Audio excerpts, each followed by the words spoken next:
أعوذ بالله من الشيطان اللعين الرجيم. بسم الله الرحمن الرحيم. الحمد لله رب العالمين، وصلى الله على محمد وآله الطيبين الطاهرين. أما بعد، فقد قال الله تبارك وتعالى: بسم الله الرحمن الرحيم. ألم يجدك يتيما فآوى. صلوات پڑھی محمد.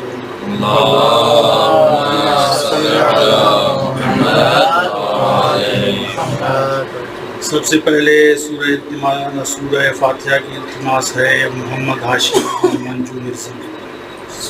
تمام مومنین کے لیے بسم اللہ الرحمن الرحیم. إياك نعبد وإياك نستعين صراط الذين أنعمت عليهم.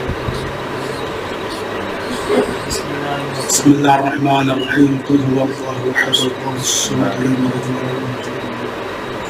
بسم الله الرحمن الرحيم. بسم الله الرحمن الرحيم. اللهم صل وسلم. صلوات پڑھیے محمد وآل اللهم صل على محمد وآل محمد. دعا ہے کہ اللہ تبارک و تعالی محمد وآل محمد کے صدقے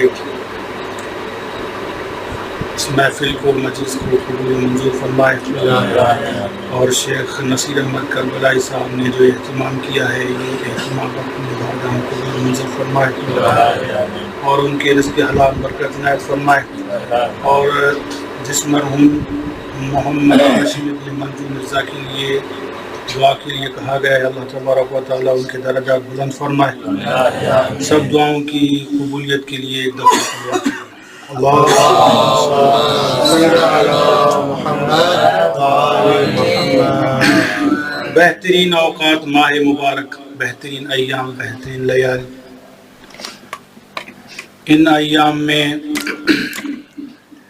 چونکہ موضوع جو ہے وہ مشخص ہے کہ 7 رمضان المبارک کو رحلت محسن اسلام حضرت ابو طالب علیہ السلام ہے،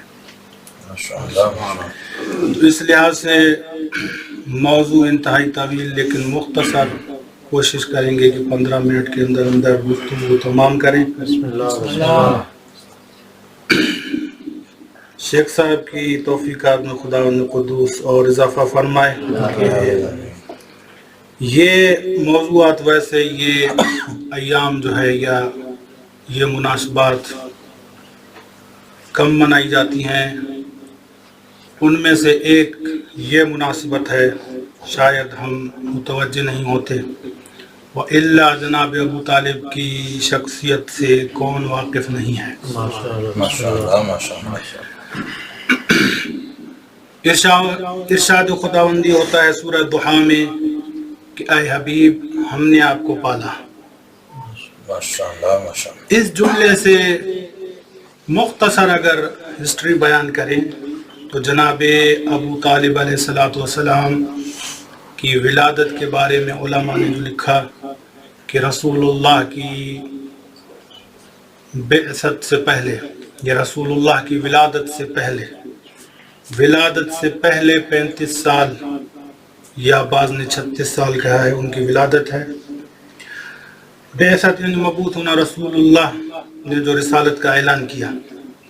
اب ولادت، رسول اللہ کی ولادت سے پہلے 35 یا 36 سال پہلے جناب ابو طالب کی ولادت ہے، اور بعثت کے 10ویں سال 7 محرم 7 رمضان المبارک کو وفات ہے، رحلت ہے. اب یعنی ایسے کہیں کہ جب رسول اللہ اس دنیا میں آئے تو جناب ابو طالب کی عمر 35 یا 36 سال تھی. تو اس حساب سے دیکھا جائے تو ٹوٹل جو زندگی بنتی ہے 85 یا 86 سال بنتی ہے. اب رسول اللہ کی ولادت کے بعد جو خدمات رسول اللہ کے لیے حضرت ابو طالب نے کی ہیں وہ عالم اسلام کو پتہ ہے. اہل تشیع اور دوسرے مذاہب اور جتنے بھی فقہ ہیں تب سب کے پاس رسول اللہ کی جو خدمات کی ہیں جناب ابو طالب نے وہ واضح ہے۔ مسئلہ آ جاتا ہے جناب حضرت ابو طالب کے ایمان پر۔ یہ ایک واضح سی بات ہے، اس کو زیادہ میں چھیڑوں گا نہیں اور ضرورت بھی نہیں ہے اس کو چھیڑنے کی، کیونکہ ایمان تو بعد کی بات ہے۔ ہمارے پاس جو روایات ہیں اہل بیت کی طرف سے، شاید یہ بات کسی کے اذہان عالیہ سے نہیں بھی گزرے، لیکن تاریخ کی کتب میں دیکھیں اور اہل بیت کی روایات کو اگر غور سے پڑھیں، اگر زیادہ نہیں تو گوگل پہ جا کے سرچ کر دیجئے کہ ابو طالب فی روایات اہل البیت، اس پہ بہت ساری روایات آپ کے پاس آ جائیں گی کہ جو روایات صرف ایمان کو واضح نہیں کرتی، بلکہ ائمہ فرماتے ہیں کہ حضرت ابراہیم کے اوصیاء میں سے ایک وصی تھے، اولیاء میں سے ایک ولی تھے، کیونکہ جو ذمہ داری ان کو دی گئی وہ کوئی عام ذمہ داری نہیں تھی۔ مثلا اگر ظاہراً دیکھا جائے کہ مکہ کے جتنے مقدسات تھے وہ خصوصاً خانہ کعبہ ان کے حوالے تھا، اور خود جناب رسول اللہ کی تربیت اور ان کی جو خدمت ہے وہ ان کے پاس تھی، کوئی یہ عام منصب نہیں تھا۔ کسی عام کے لیے یہ توفیق بھی شاید نہیں ہو سکتی جس کے پاس خصوصاً ایمان نہ ہو کہ وہ نبی کی اتنی خدمت کر سکے، اور خدمت بھی ایسی کہ دشمنان دین بھی گواہی دیں کہ اگر ابو طالب نہ ہوتا تو محمد کو مارنا آسان ہو جاتا۔ تو یہ عام بات نہیں، یہ لہذا مختصر کہ اولیاء حضرت ابراہیم، اوصیاء حضرت ابراہیم سے جو سلسلہ چلا ہے رسول اللہ، جو ہم نے تاریخ میں پڑھا ہے سنا ہے کہ رسول اللہ کا جو پورا خاندان تھا وہ دین ابراہیم پر عمل کرتا تھا۔ تو دین ابراہیم پر عمل کروانے والا کون تھا ان کے پاس؟ کوئی نبی تھا۔ تو یہ ایک اوصیاء کا سلسلہ چلتا آ رہا تھا، اور انہی اوصیاء کی کڑیوں میں سے ایک کڑی حضرت ابو طالب تھے، اور ان کے لیے بہت ساری روایات، جیسے میں نے موضوع بتایا کہ اگر کتب کا اگر نہ بھی دیکھ سکیں اور ممکن نہیں ہے کہ سب کے پاس اتنی کتب ہوں، تو آپ گوگل پہ سرچ کر دیجئے تو بہت ساری روایات آ جائیں گی۔ ان میں سے ایک روایت میں آپ کے سامنے عرض کرنا چاہتا ہوں۔ اب صلوات پڑھیے محمد و آل محمد۔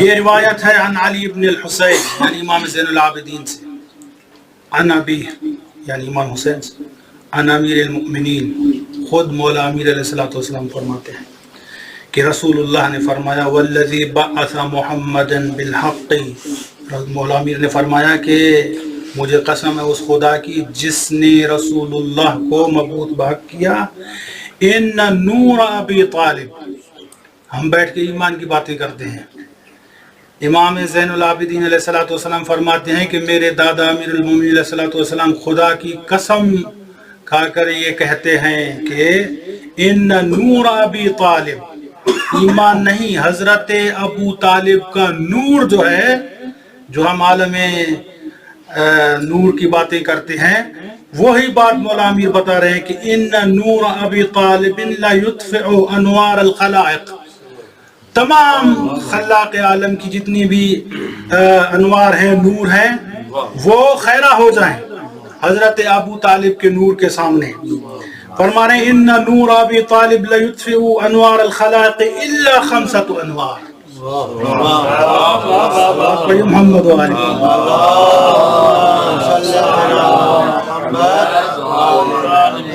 فرمایا تمام جتنے بھی عالم کے نور ہیں نا، سوائے محمد و آل محمد کے نور کے، باقی تمام انوار پر یہ چمکتا ہوا نور ہے۔ حضرت ابو طالب کوئی عام شخصیت نہیں ہے۔ پھر فرمایا الا، خبردار، الا ان نورہ من نورنا، کہ ان کا جو نور ہے وہ ہم محمد و آل محمد کے نور سے خلق ہے، کیونکہ ہمارا عقیدہ ہے کہ سب سے پہلی مخلوق تو یہ ہے، باقی جو مخلوق ہے ان کا صدقہ ہے اور ان کے نور سے ہے۔ فرمایا الا ان نورہ من نورنا خلقہ اللہ من قبل خلق آدم بألف عام، حضرت آدم کی خلقت سے پہلے جو ہمارا نور 2000 سال پہلے پیدا ہوا تھا، اس نور کی کڑی حضرت ابو طالب ہے، کوئی عام شخصیت نہیں ہے حضرت ابو طالب۔ پھر روایات بہت ساری ہے، کہا گیا کہ حضرت ابو طالب کے ایمان کے بارے میں کیا فرماتے ہیں، تو امام نے فرمایا کہ اگر پوری دنیا کا اس میں اولیاء ہیں، اوصیاء ہیں، بہت سارے زاہد ہیں، عابد ہیں، بہت ساری باکمال شخصیات ہیں، لیکن روایت کے جملے ہیں کہ پوری دنیا کا ایمان اگر ترازو کے ایک پلڑے میں رکھا جائے اور حضرت ابو طالب اکیلے کا ایمان دوسرے پلڑے میں رکھا جائے تو وہی پلڑا بھاری ہوگا کہ جس میں حضرت ابو طالب کا ایمان ہے۔ تو لہٰذا یہ کوئی منصب، یہ کوئی خدمت جو ان کے نصیب میں آئی، ان کے ورثے میں آئی، جو ان کو ملی حضرت عبد المطلب کے لحاظ سے، وہ کوئی عام خدمت نہیں تھی، وہ کوئی عام منصب نہیں تھا کہ خاتم الانبیاء کو انہوں نے تربیت دی، خاتم الانبیاء جن کے دسترخوان پہ کھاتے رہے اور پلتے رہے۔ تو رسول اللہ کی خدمت کچھ اس طرح کی انہوں نے، اگر مختصر عرض کروں تو رسول اللہ جب پیدا ہوئے تو والد نہیں تھے، یتیم تھے، پھر والدہ تھی، پھر دادا تھے، پھر دادا جب رسول اللہ کی 8 سال کی عمر ہے، 8 سال کا چھوٹا سا بچہ ہوتا ہے، 8 سال کی عمر میں حضرت عبد المطلب نے اپنے بچوں کو جمع کیا اور کہا کہ کون اس لائق ہے، کون اس فریضے کو قبول کرتا ہے، تو حضرت عبد المطلب نے خود حضرت ابو طالب کو چنا اور کہا کہ اے ابو طالب میرے بعد یہ ذمہ داری آپ کی ہے، اور ذمہ داری اس طرح نبھائی کہ تاریخ دان لکھتے ہیں کہ اپنے بچوں کو بھوکا سلاتے تھے لیکن حضرت محمد مصطفیٰ کو کھلا کر سلاتے تھے۔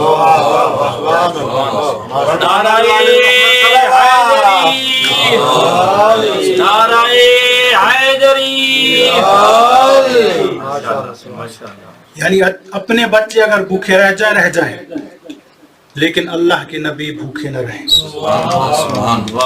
اور پھر جب کفار نے چاہا کہ حضرت محمد مصطفیٰ کو قتل کیا جائے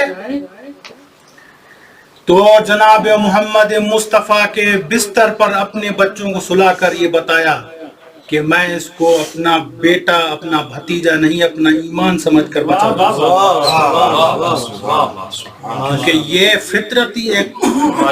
فطرتی عمل ہے کہ بھتیجے پر کوئی بیٹا قربان نہیں کر سکتا، لیکن جب بات ایمان کی آ جائے تو اپنا سر بھی، اپنے بچوں کا سر بھی دے کر اسلام اور ایمان کو انسان بچاتا ہے۔ تو یہ اس عقیدے کی وضاحت ہے کہ میں اپنا علی جیسا بیٹا دے کر بتاتا ہوں کہ محمد کو بھتیجا سمجھ کر نہیں، ایمان و اسلام سمجھ کر بچا رہا۔ اور پھر رسول اللہ نے بھی اپنے عمل سے یہ بتایا کہ حضرت ابو طالب نے میری کتنی خدمت کی ہے، کہ جب یہ دن آیا 7 رمضان المبارک کا اور جب ان کو خبر دی گئی کہ آپ کے چچا اس دنیا میں نہیں رہے تو تاریخ دانوں نے لکھا کہ حضرت محمد مصطفیٰ صلی اللہ علیہ وآلہ وسلم نے حضرت علی کو بلایا اور کہا کہ اے علی جاؤ اور حضرت ابو طالب کے غسل و کفن کا بندوبست کرو، اور جب جنازہ تیار ہو جائے تو مجھے بھی اطلاع دینا۔ اب یہ جملے کہ آپ جائیں اور ان کے غسل و کفن کا بندوبست کریں اور جب جنازہ تیار ہو جائے تو مجھے بھی بتائیے گا، اور خود تاریخ کے جملے ہیں کہ جب جنازہ تیار ہوا تو جنازے کے ساتھ جا رہے ہیں، جنازے کو کندھا دے رہے ہیں اور ان کے لیے رحمت و مغفرت کی دعا کر رہے ہیں۔ یہ جملے بتاتے ہیں کہ یہ کتنی بلند منزلت پر فائز تھے۔ اور پھر پورا سال جو ہے رسول اللہ نے عام الحزن کے نام سے مشہور کروا دیا کہ وہ سال کے جس میں محسن اسلام رحلت فرما گئے، وہ سال میرے لیے مصیبت کا سال ہے. کیوں؟ اس لیے کہ رسول اللہ کی خدمت کرتے ہوئے انہوں نے رسول اللہ کا دفاع کیا، اسلام کا دفاع کیا، اپنے بچوں کو قربان کیا، اپنے بچوں کی تربیت کی. حتیٰ کہ یہاں تک ملتا ہے کہ حضرت جعفر اور علی کو کہا کہ جب رسول اللہ نماز پڑھا کرتے تھے اکیلے تو کہتے تھے جاؤ ان کے ساتھ کھڑے ہو جاؤ، جیسے یہ نماز پڑھ رہے ہیں، جیسے یہ عبادت بجا لا رہے ہیں تم بھی ان کے ساتھ عبادت میں شریک ہو جاؤ. تو انہوں نے دیکھا کہ جناب حضرت ابو طالب نے کتنی میری خدمت کی ہے. تو یہ جو جملے ملتے ہیں کہ رسول اللہ نے آ کے کندھا بھی دیا اور رحمت اور مغفرت کی دعا بھی کی اور بلندی درجات کی دعا بھی کی اور جنازے کے ساتھ چل رہے ہیں، اور پھر جس سال وفات ریلت ہوئی ہے اس سال کو سال عام الحزن یعنی غم کا سال قرار دینا، یہ کوئی عام بات نہیں ہے. جیسے ہم کہتے ہیں کہ یہ جو دن ہے 3 دن ہم غم کے 3 دن ہیں، ہم سارے کاروبار بند کر دیں گے. رسول اللہ نے اس سال کو عام الحزن قرار دیا کہ اس میں میرا محسن، اسلام کا محسن چلا گیا. اور ان کے جانے کے بعد جو مصائب رسول اللہ پر آئے، حتیٰ کہ رسول اللہ کو مکہ چھوڑنا پڑا. اب یہاں پر علماء کہتے ہیں کہ اگر جناب ابو طالب زندہ رہتے تو شاید ہجرت کی نوبت نہ آتی، کیونکہ وہ جو حضرت ابو طالب سے ڈرتے تھے، جب حضرت ابو طالب چلے گئے اس دنیا سے تو گویا کہ وہ شیر بن گئے، اور انہوں نے سمجھا کہ اب رسول اللہ کو یہاں سے نکالنا یا ان کو قتل کرنا یا ان کو شہید کرنا کوئی بڑا مسئلہ نہیں ہے. تو عام الحزن قرار دیا، غم کا سال، کیونکہ اسی سال میں پھر جناب سیدہ خدیجہ کی شہادت بھی تھی، ان کی رحلت بھی تھی. تو یہ دو ایسے عظیم انسان تھے، عظیم شخصیات تھی کہ جن کی وجہ سے رسول اللہ نے کہا کہ عام الحزن ہے. بس رسول اللہ کا عام الحزن قرار دینا یہ حضرت ابو طالب کی شخصیت پر ایک دلیل ہے. اور کیوں نہ ہو کہ یہی گھرانہ ہے کہ جس نے ابتداء اسلام میں اسلام کو سہارا دیا اور بعد میں بقائے دین کا ذریعہ بھی یہی گھرانہ بنا. حضرت ابو طالب نے ابتداء دین میں دین کی خدمات سر انجام دی، اور ابو طالب کے بیٹوں نے پوتوں نے کوشش کی کہ دین خدا حقیقی حالت میں رہے، اور پھر اس دین کو بچانے کے لیے انہوں نے اپنے بیٹے بھی دے دیے، اپنی بہنوں کی چادریں دے دی. حتیٰ کہ یہ جملے ملتے ہیں کہ جب جناب سیدہ زینب سلام اللہ علیہا شام اور کوفہ کے بازاروں میں جب یہ اعلان ہوتے تھے کہ ہم باغی کو قتل کر کے آئے ہیں، اس وقت بھی جناب سیدہ زینب رو کے یہی جملے کہتی تھی کہ ہم باغی نہیں ہیں، میرا بھائی کوئی باغی نہیں تھا، میرا بھائی تو نمازی تھا، میرے بھائی نے تو اپنے بیٹے اسی اسلام کو بچانے کے لیے قربان کر دیے. عزادارو یہی گھرانہ تھا جس گھرانے نے اسلام کو بچانے کے لیے ہر کوشش کی، اپنے بیٹے دیے، اپنی بیٹیوں کی چادریں دے دی. شام اور کوفہ میں ایسی بیویاں جو اپنے گھر سے نکلتی تھی تو پردہ میں نکلتی تھی، جو اپنے گھر میں پردہ میں رہتی تھی، ان بیویوں کو بے پردہ شام اور کوفہ کے بازاروں میں شرابیوں کے سامنے خطبے دینے پڑے، فقط اس لیے کہ وہ جو دین جس کی خدمت جناب ابو طالب نے کی تھی وہ دین باقی رہ جائے، وہ دین باقی رہ جائے.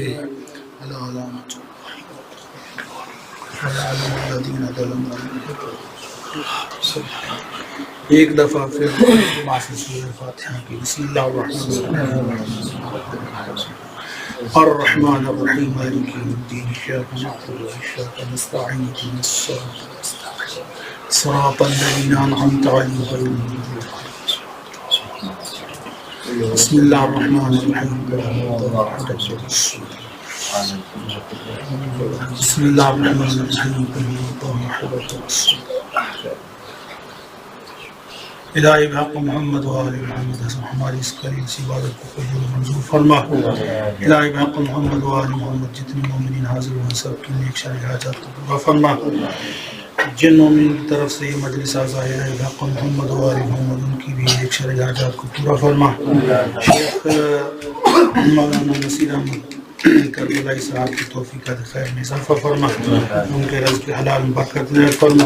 الہی بحق محمد و آل محمد ہم سب کے مرحومین کی مغفرت فرما، بالخصوص مرحوم جن کا نام دیا گیا محمد ہاشم بن منجو مرزا کی مغفرت فرما، ان کے درجات بلند فرما، امام زمان علیہ السلام کے ظہور میں تعجیل فرما، ہم سب کو امام کے اعوان و انصار میں شامل فرما۔ اللہم صل علی محمد و آل محمد و